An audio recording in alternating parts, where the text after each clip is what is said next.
Hello, guys. Alex Fedotoff here, and today we have very interesting guest. We have Chris Rivera. Chris is an amazing entrepreneur, and he also helps entrepreneurs, e-commerce entrepreneurs specifically, to optimize their taxes, have their old accounting in order, make sure that everything is streamlined on that part of business. Because at the end of the day, we always talk about the advertising, the ads, the Facebook, and all these parts, but at the end of the day, you have to run your business as a business.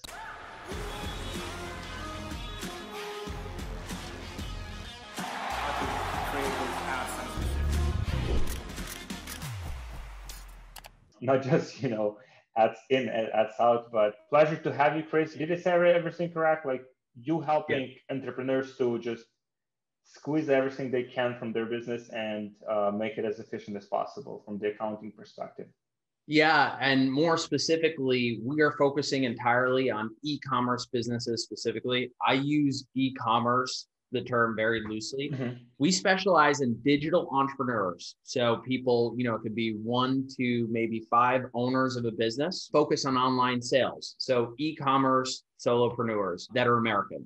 So we focus specifically on helping those types of business owners save money in taxes. So I own an accounting firm actually called the Ecommerce Accountants. So name kind of says it all. We're accountants that specialize in e-commerce businesses specifically. And what we do is for higher earners, we help them to structure their business in a way that they can be taxed in a more optimized, a more tax-friendly way each year. You work with a lot of entrepreneurs, right? So what, from your observation, are the main mistakes or lost opportunities that entrepreneurs have specifically in the e-commerce space? From what I see from an accounting and tax standpoint is just not having awareness of what their numbers are and what their outstanding liabilities look like. So it kind of goes hand in hand. So look, business, they say it's all about the bottom line and figuring out whether you're making or losing money, which it sounds a lot easier than it actually is. So keeping a pulse on your business in terms of both your profits and knowing how much money you're making, but also in terms of, hey, does so-and-so owe you money? Do you owe them money? Do you owe the IRS money? Just knowing what your outstanding liabilities are and what your current business position currently looks like financially. Like I said, it's a lot easier said than done. I get clients come in all the time that, especially, followers of yours or is a common thing where people come in through the funnel and they get us on the line. And it's like the same story every time where they, are making all kinds of money on the internet and they aren't quite, they haven't looked into the whole accounting or tax situation. They don't know how much money they made. And even worse, they have this huge fear of owing the IRS tons of money in taxes, and it's uncertainty can be a scary thing. So they don't have a sense of how much they owe, what they owe, or even how much money they made. So keeping a pulse, your financial situation, both in terms of your profits and in terms of where you have outstanding liabilities, including taxes. And a lot of times it's just like anything else. You know how when you plan in advance for things and understand what's coming your way, number one, it's much easier to deal with. But number two, you can plan ahead to find ways to mitigate or reduce the impact of, let's say, taxes in this example. So having the knowledge and the data to help you make those decisions and strategize is super important.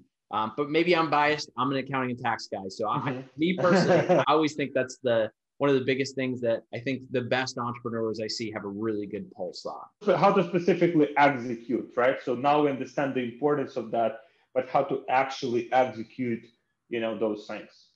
Yeah, so it's a combination of things. So everyone's a little bit different. Everyone has their own system. Some people have sheets, some people use bookkeeper, some people do both. Here's my recommendation for getting a really, really good pulse of what your where your business is at. You have 2 things you have to do as an entrepreneur. Number 1 is you need fast data that you can make decisions on. Number 2 is you need slower data that is super, super accurate. Okay. So let's talk about the fast data that you can make decisions on. You need an automated system or something that you can do manually very quickly. That's going to tell you, hey, yesterday, did I make money? Last week, was I profitable? So on and so forth. So for that, with online sellers specifically, Order Metrics is a really good tool, to be honest with you. So taking the time, setting up the Order Metrics account, as long as you keep up with it, make sure your product costs are as accurate as possible. Make sure you have all your ad accounts linked up, Shopify stores, etc. That should be really, really good data to tell you, hey, yesterday I made money. Hey, last week I made money. But just keep in mind, that's not 1000% accurate, because in there, maybe you don't include your VA charges, or maybe you don't include salaries to, if you're paying a marketing agency, or maybe you have someone doing media buying for you. You know, those things don't get picked up in Order Metrics. The good thing about Order Metrics is it's fast and you can make decisions based on that data, because it should be pretty accurate, but it's going to be missing things. That's the first type of, you mentioned the fast and the slow, right? Like the... Exactly. One is super fast and you can use it to make current business decisions. The other one is slower and more accurate. So the first one we talked about is Order Metrics. Quick plug here. I'm actually working with Jared Getz, and he's coming out with a competitor to Order Metrics. It's going to be called Zen Vision. Coming out, it was supposed to come out by Black Friday, but we're running behind schedule. But it's going to be, we're really focusing on the drop shipping community specifically. So it's going to be really, really cool stuff coming. That's the one side of it. That's the fast part of it, an automated system. The other side to it is you do old school bookkeeping. You get a system like QuickBooks. QuickBooks is the number one system I recommend. And you either do it yourself or you hire a bookkeeper, and you connect your business bank accounts, business credit cards to QuickBooks. And that will spit out a more accurate profit number, because QuickBooks is anchored into the charges that actually hit your bank account and actually hit your credit card. So what hits QuickBooks should be an accurate number if you're doing your bookkeeping correctly. The thing is, it takes a lot of time and effort. That's why, you know, people get paid to do bookkeeping, because it sucks. It's, you know, it's no fun doing bookkeeping. But the good news is, if you take the time and really focus on it, it's tremendously accurate, because it's anchored into your bank account and credit card directly. So you're not going to miss those VA charges. You're not going to miss what you paid your media buyers, or some of those other expenses that aren't, you know, cost of goods, your ad spend, etc. How did you stumble into like e-commerce space? Like, were you like, maybe you were a drop shipper yourself, or like, how did that happen for you? Yeah, originally I used to work for Ernst & Young, which is an accounting firm. Wow. So it's the Big Four, right? It's a Big Four firm. Yeah, not a lot of people know that. But yeah, it was a Big Four accounting firm. I worked there for 6.5 years. And I learned a ton there, you know, tax planning. And I worked with, my clients were some of the biggest companies in the world, and it was a really good experience. But it was, you know, it was a 9 to 5. It wasn't a 9. It was like a 9 to 9. But it was a day job where I was bringing in a lot of money into the firm, and I was getting paid a salary, and I didn't have a tremendous upside in terms of like, hey, if we do really well and sell a lot of business to our clients, I didn't really see that direct correlation in my compensation, you know? So I eventually left Ernst & Young and I started my own accounting firm. And in the beginning, I just like any other entrepreneur, you don't know exactly what you're doing.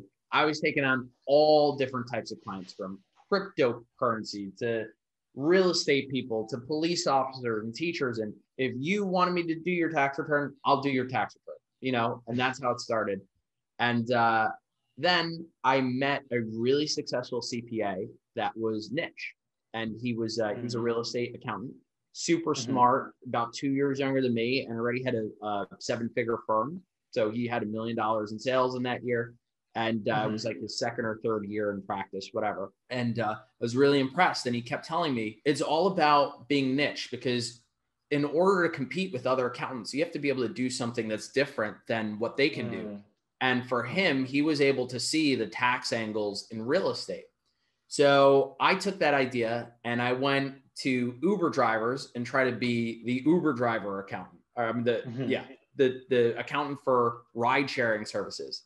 Problem is, a lot of those people don't like small, like one driver, like cars, or like maybe big firms that have like, let's say 100 drivers underneath them.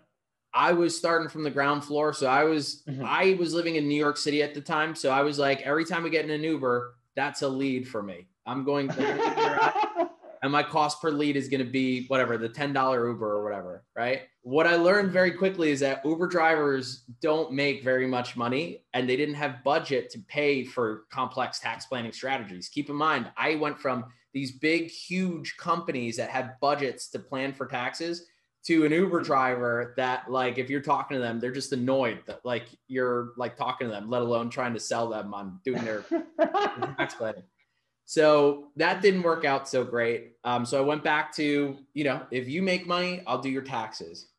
And during that time, I picked up my first ecom client, which was actually, ironically, we were just talking about Jared. It was Jared Getz. And I saw he was doing really great at the time. It was when he first had his, now he's known for the whole, in 60 days, he did $2 million in sales. Back then, it was like, no one had heard of something like that. And I saw it, and I was his accountant at the time. And I was like, wow, this is amazing. And I started looking into the space, and I saw there were other people that had success like that. It wasn't just him. So immediately I rebranded myself, bought the URL for the Ecommerce Accountants, even though it was just me and one bookkeeper. Technically still two accountants, I guess. And we went in and started marketing, and that's how we got started.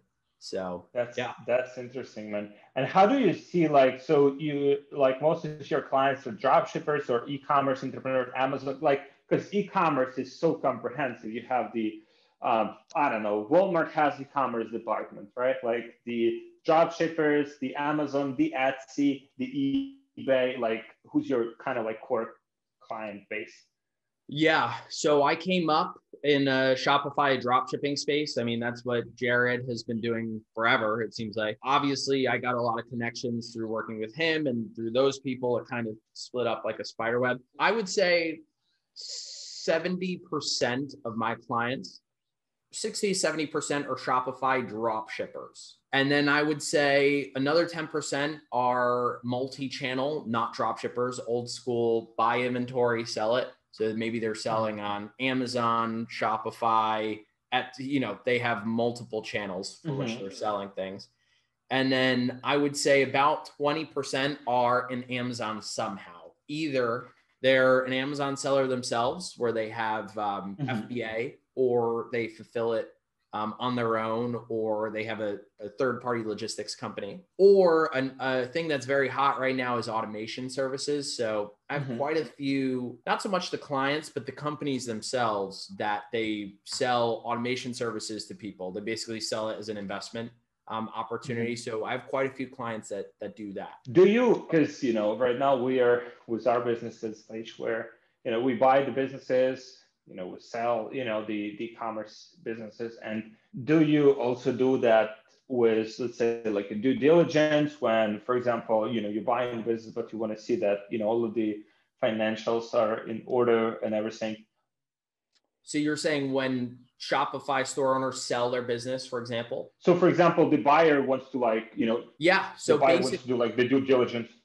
Yeah. So basically what we have is a lot of our clients will grow a store, and then they decide like, oh, I grew it to what I think I can do, and then maybe I'll sell it to someone else who wants to take it to the next level. Or maybe they're just sick of selling that product, or whatever the situation is. A lot of our clients already have the financial data that they need. So we have several packages of how we work with clients, but one of them has, like, we do everything. We do your sales taxes, bookkeeping, tax return, etc. They have all that financial data available. So a lot of them go to, I think it's called Flippa, is the most common place that we see our clients selling. So they go to Flippa, and they have the financial data that's anchored into the financial statements. So they have the financial data that they can use to post their, site up, their Shopify store. And then they conduct business from there and see if there's a seller interested. We've even done things at times where we can certify that the financials are accurate, where it's like a CPA letter where we say, like, hey, we are Joe Schmo's accountant, and these are the financials. Just as an FYI, when you're looking at the financials, be sure to consider that these financials are for taxes. So they may include meals and travel and things that really aren't really related to the core business, and that you may want to look into, this version of financials, which is if you didn't spend money on the meals, you didn't spend money on the travel, you didn't spend money on whatever, this is what your business could look like profit-wise. More like a cleaner version. So there's like the standard version and then like more like cleaner version of the statements. Yeah, because think about it like this: when you're a successful entrepreneur, obviously, so I'm sure in your financials, when you do your taxes, you're writing off some meals, you're writing off. Everyone does, man. Right. So when you're selling your business, right, it makes your business look a little bit worse because your profits, might show, let's just call it 15% margins, just throwing a number out there, right? Yeah. But realistically, if you were to strip out all the stuff that really is not applicable to the core business itself, you might be looking at 30% margins, So it's important that when you're selling a business, in my opinion, at least, and this is what we've done with some of our CFO clients is when they say they're selling their business, we say, great, we'll give you 2 sets of financials. One is, hey, this is what we have for taxes, just so we're completely transparent. That's our financials. But more valuable to you is take a look at this version of the financials that shows if I didn't spend money on all of that other BS, this is what the core business would have done. Amazing. That by itself is such a big value add, right? Like in terms of the valuation of the business you can get. That's awesome. Sure. And so you mentioned one of the things that you do is helping entrepreneurs, streamline and optimize their tax efficiency. So how is it typically done? Like do people need to relocate like to places like Puerto Rico, or like they just establish the entity in some other state and operate in another state? Like how is that typically done and executed on? Yeah, so it depends on a couple of things. The best bang for your buck, I'll be completely transparent with you, is if you're willing to relocate. And relocating for taxes, even though like if you look at the number itself, it can sound absolutely crazy, to move for taxes, but we have seen people do it. We don't do Puerto Rico relocations, but we've helped some of our clients transition to Puerto Rico. So basically think about it like this. If you have $300K in profits, let's say that equates to $100,000 income taxes here in the US. Plus, not to mention, you'll have some state taxes. So let's say it's another 25K. So on 300, not in Florida, right? Not in Florida, you don't. Not in Florida. No state income taxes in Florida. But let's just say you live in a state that does. You're looking at 100K in income taxes for federal, and then let's say 25K in, New York. So you're paying 125K in taxes. For that same exact fact pattern, if you qualified for Act 20 in Puerto Rico, you'd be looking at that same $300,000 times 4%, which is $12,000. So as you can see, the numbers are drastically different. So if you're willing to relocate to Puerto Rico, let's say, is a great example, there's opportunities for you to save a lot of money in taxes. That is totally like legal, right? That's totally clean. Absolutely. There's definitely some things you have to follow. Basically, you have to live in Puerto Rico. The legal stuff, setting up a business entity in Puerto Rico, that stuff's all easy. What's not easy is you have to qualify based on the number of days that you spend there. So if you spend 180 days or more in Puerto Rico, you qualify for the tax savings. So if you want to take advantage of the Puerto Rico tax planning opportunity that exists, you really have to plan on living there at least half the year. That's like the personal tax, like 4%? Yeah. So basically your business wouldn't pay income taxes. It would be flow through income in Puerto Rico. Okay. So it's like LLC, like follow through like entity, right? Like yeah. So as an individual, you would pay income taxes on your business's income. And if you qualify for Act 20 and you're what's called a bona fide resident, you qualify for the 4% tax rate, essentially. That's awesome. So, yeah, I mean, so some of our clients already like relocated to Puerto Rico. And for those of you guys who didn't know that, I mean, it can save you a lot of money, right? If you're willing to live there. I don't know how it's like there. Is it like fully kind of like sufficient life? You have the whole infrastructure there? I don't know.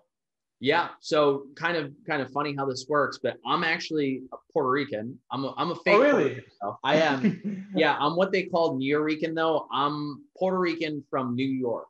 So I've been to Puerto Rico once as a tourist. I don't even have family there or anything. that I know of at least. But I went there. It's a beautiful island. I had a great time there. I felt safe at all times. And what's really cool about it is if you move there for tax purposes, there's a community of entrepreneurs, including ecom people that live down there. I mean, I alone have 3 clients that have moved down there that we're still doing business with, and they love it. I had one guy that moved down there and he was dreading it. He was going to say, I'm going to count my days to 6 months and 1 day, then I'm coming back. And he loved it so much that after 2 weeks, he bought an apartment down there. And he came back for the holidays this past year. That was it. Other than that, he was in Puerto Rico, and he loved it. Wow. Said he's making friends. There's a lot of entrepreneurs down there doing the exact same thing. So, yeah. That's awesome. So now we have all of this like political situation and changes that have happened, and the new government, like the new president, like what do you think will happen? Do you think they will just reinforce and just reverse like all of the changes that have been done? Because in the last few years, I mean, for entrepreneurs, like the taxes, the businesses taxes, corporate taxes have lowered a bit, became, better from that perspective. What do you think will happen now, considering current environment? Yeah. So a lot of the tax planning strategies in the US, and you don't have to move to Puerto Rico to save money in taxes. I want to be clear about that. And we could talk about that later. But in terms of what I think is going to happen, let's talk about first what happened with Trump. And I'm not a political guy, to be honest with you. I can go either way. I agree with both sides. Politics to me is like, who do I like a little bit more this time? I'm going to vote for them. But the one good thing that I think all entrepreneurs can agree on is Trump was good for taxes. So Trump reduced tax rates pretty much across the board for business owners. For corporations, which I don't recommend that ecom entrepreneurs get a C corporation, but for bigger businesses that do set up C corporations, he reduced the tax rate from 35% down to 21%. So that's a major tax break for corporations. Now, for smaller businesses, the other thing that he did was really cool. First of all, he chopped tax rates for individuals down from the maximum tax rate was 39.6. It went down to 37%, which in my opinion is still outrageous. But 37% is the maximum tax rate for individuals. But what Trump did give you is a freebie deduction called the QBI. If you have an accountant that's working on your stuff, make sure you ask them to confirm that QBI is accurate and that they are calculating QBI. But what it is it's basically, it's called QBI. I think it's Qualified Business Income Deduction. I don't know what QBI stands for. But the QBI deduction is essentially 20% of your business profits are deductible off the top for having a pass-through entity. And an LLC, S Corp, those things, a partnership, those things all qualify for QBI. So to answer your, and that's not something that's new. That's something that's existed since 2017.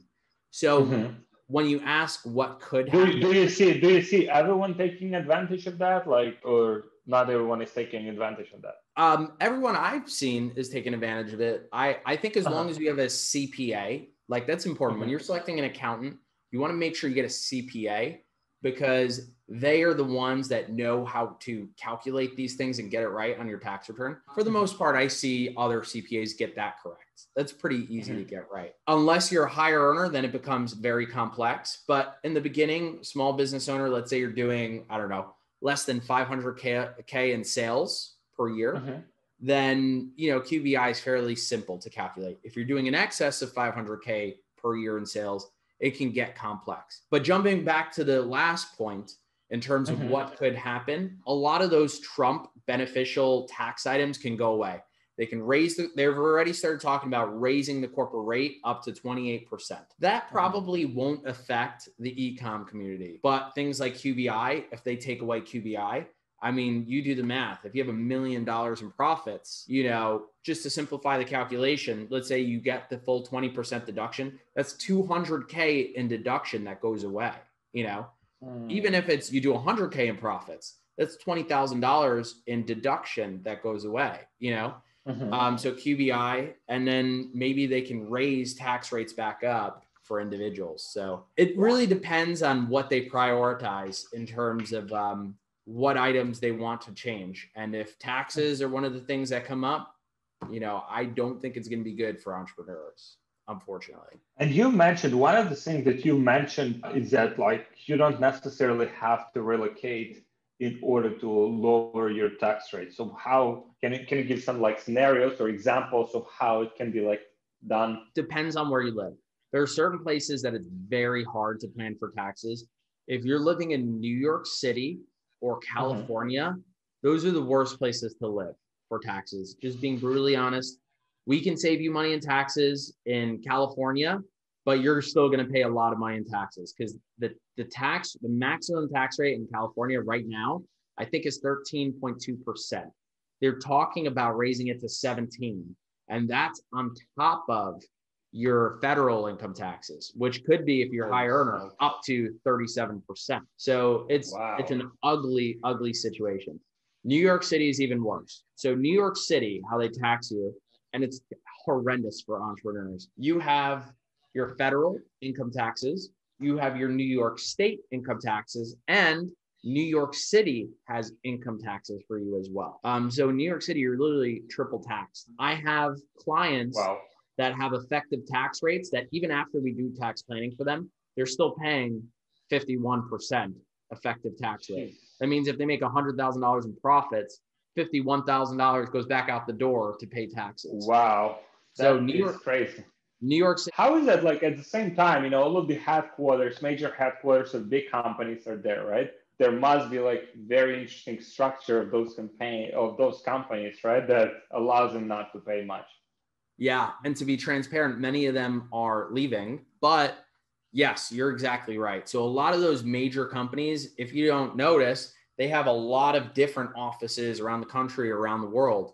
So a small percentage of their income is allocated to New York. So, there's ways to allocate your income to other places if you're a big company like that. But for a small company, your income is allocated where you live. If you're an ecom entrepreneur, wherever you're in front of your laptop doing Facebook ads, that's where you're going to pay taxes. So if you're living in New York City, you don't really have those opportunities to allocate your income to a lot of different places like a big company does. So for tax planning, it's all about where you live. California and New York are very hard. But other than that, we focus on federal taxes because that's the highest tax rate. The maximum is 37%.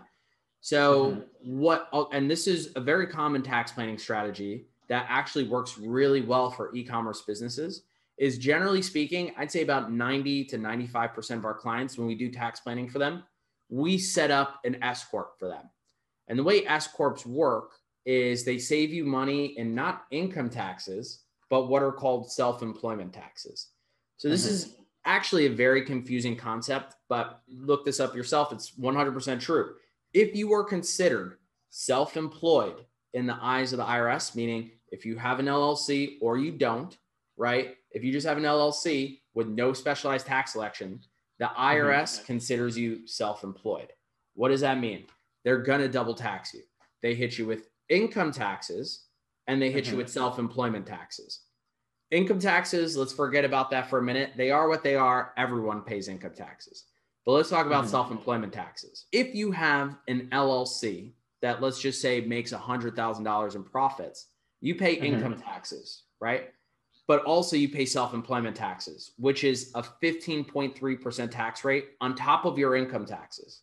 And that's not including states. So for those of you listening that have done your business tax returns before and don't believe you're getting double taxed, open up your tax return and turn to page 2, and you'll see 2 line items for taxes. One say taxes, the other one says other taxes. If you scroll down the detail for other taxes, it'll say self-employment taxes. That is the double tax I'm talking about. Wow. So literally what happens is, let's say you have $100,000 and $20,000 is for income taxes. You calculate that's 20% rate, $20,000 for income taxes. On top of that, you have 15.3% of self-employment taxes. So 15.3 times 100,000 is $15,300. So total taxes, you have 35.3K in taxes on 100K because you're being double taxed by the IRS. So that's if you do no tax planning, you have an LLC or don't have an LLC because you're self-employed. So what's cool about S Corps, to make things simple, forget about income taxes. Spoiler alert, income taxes are the same. You pay 20K in scenario one. If you have an S Corp, you pay 20K. But here's the difference. S Corps are not subject to self-employment taxes, which means that 15.3% tax rate I was telling you about doesn't exist for S Corps. But there's a catch. The IRS will let you get away with not paying employment taxes as long as you pay yourself a salary, and that salary is subject to the double tax. So it creates an angle there, planning strategy. The lower your salary is, the lower in the double tax you pay. The higher your salary is, the higher in the double tax you pay. So think back to scenario one. You have 100K in profits. You pay 20K in income taxes and 15.3K in self-employment taxes. You paid $35,000 in taxes. Correct. In scenario two, let's say you have that same 100K, but now you're like, you know what? 30K of that is salary. So what happens is 100K still pays income taxes. So that 20K is the same, but you only pay 15.3% on whatever your salary is, which in this example is 30K. So 30K times 15.3% is about $4,500 instead of the 15K you paid in scenario one. The name of the game is keep your salary as low as possible. But if you go too low, you put yourself at risk for audit. If you go too high, you're not saving money in taxes, basically. Wow, that's such interesting. So you basically help people kind of like to figure out these numbers. You know, at the same time, if you want to grow your credit score, right? Is that important? Like to grow the credit score, for example, is that important to have high income, right? Because the banks, like, they ask you for the statements of your personal income, right? So is that correct? Yeah. So what's tricky about being a business owner is that banks don't like to lend to you. So it's kind of funny how it works. I was at Ernst & Young towards the end of the time I was there. I was actually looking to buy a house, and the bank was bending over backwards trying to lend to me. And then now as a business owner, even though I make on paper 5 times more money, they now are hesitant to lend to me. So it's crazy to me that, like, that's how it works, but that's kind of the way it is. So credit is one aspect of it, from like let's say you're buying a house, but the more important thing is proof of income. So the most important thing is, if you're making money, you're making profits. As long as the banks see consistency in that, they'll loan you money for personal things like buying a house or buying a car or whatever. Just know that when you're just starting out your business and maybe you're not all that profitable, you're going to have a tough time, borrowing money until you can show that you have some consistency in terms of your profits. That's interesting. What services exactly like you're offering? So you can offer the full service, like the bookkeeping, the accounting, the consult, kind of like how to streamline this whole cycle. And what exactly do you offer to entrepreneurs? Yeah. So there's 3 things that we do. So the biggest thing is we break it into 2 categories. There are people that are making a lot of money in e-commerce, and there are people that are not making so much money yet, but still want to be informed. So for I call them beginner types, but I don't love that label. For people that are doing less than 30K per month in sales on average, meaning over the last 6 months, how much did you make in sales? What's that divided by 6? That's less than 30K.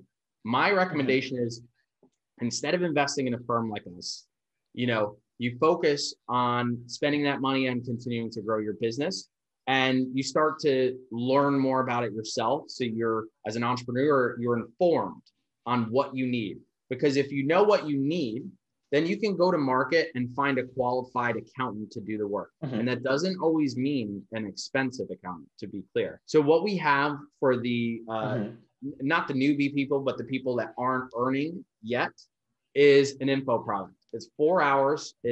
I'm not gonna lie to you, it's boring. It's me talking to you about accounting and taxes. You talk about tax planning opportunities, how to quiz your accountant to find an accountant that will save you money in taxes. Foreign entrepreneurs, how to deal with American taxes, sales taxes, QuickBooks, all the things you need to know to run your business. And the whole idea behind it is Yeah, it's a course that you can leave it and you'll be able to do it yourself, you know. But really the purpose of it is we want you to know enough about the topic so that you can pick someone that's qualified to do the work.